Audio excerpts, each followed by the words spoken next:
Today marks day 3 of the violent and bloody siege of an upscale mall in Nairobi, Kenya by Islamist militants. A security operation is underway at the mall. A number of explosions have been heard as Kenyan authorities launch an attack on the militants inside. 69 people have already been confirmed dead, including 2 Canadians. More than 170 have been injured. It's believed more than 10 to 15 gunmen are holed up inside the shopping center. The Somali-based and al-Qaeda-linked al-Shabaab terrorist group says that it was behind the deadly attack.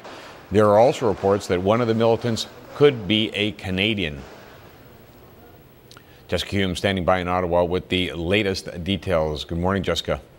Good morning, Pat. The Kenyan government has said that it's enforced an assault against these militants who, as you mentioned, come from the group al-Shabaab, which of course is a Somali-based al-Qaeda-linked terror organization. So the Kenyan government moved in over the weekend. They are trying to address that these individuals who, as I mentioned, have been in the mall for more than 24 hours now, and we do know that they have hostages with them. Though, according to media reports, some of those hostages were released over the weekend. So the Kenyan military is also saying that they said last night that they have retaken most of the mall. Of course, we still know that militants remain inside the building. But as you mentioned, 68 people died this weekend at the Westgate Mall in Nairobi. Some hostages were released, but of course, we're also hearing that about 178 people were injured. Lots of devastation happening right now. Now, this is a tense situation, of course.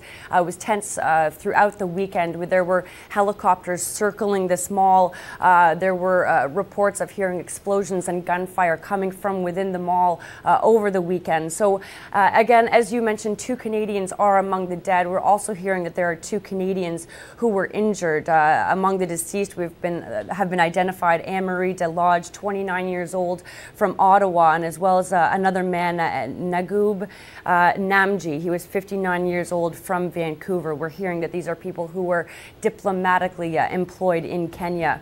There will be a funeral held for the 2 Canadians next week. Now, we have heard from our Canadian Foreign Affairs Minister, John Baird. He spoke over the weekend and announced that Canada's High Commission in Kenya will be closed until further notice. Now, he made it clear that this is a matter of taking absolute security precaution, that no direct threats against that building. So let's take a listen to our Foreign Affairs Minister, John Baird, addressing the situation in Kenya yesterday. This is the fight against international terrorism is the great struggle of our generation. We need to continue with the resolve to fight this. It's a joint effort. No government can tackle this problem on its own. The people could be gunned down in broad daylight at a shopping mall on a weekend. It's just a tremendous tragedy. And obviously, when you have someone who's serving their country abroad, it's quite devastating. Now, it's a little bit difficult to hear Baird in that clip, but he's basically discussing what a devastating situation we have over in Kenya right now. And I will say this too, Pat.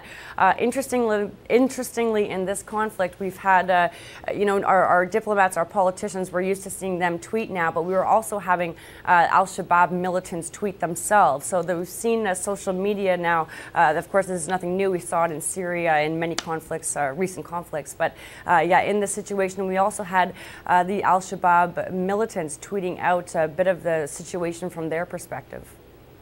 Okay, Jessica, thank you. Thanks. Just a quick recap. A siege is underway at a mall in Nairobi, Kenya.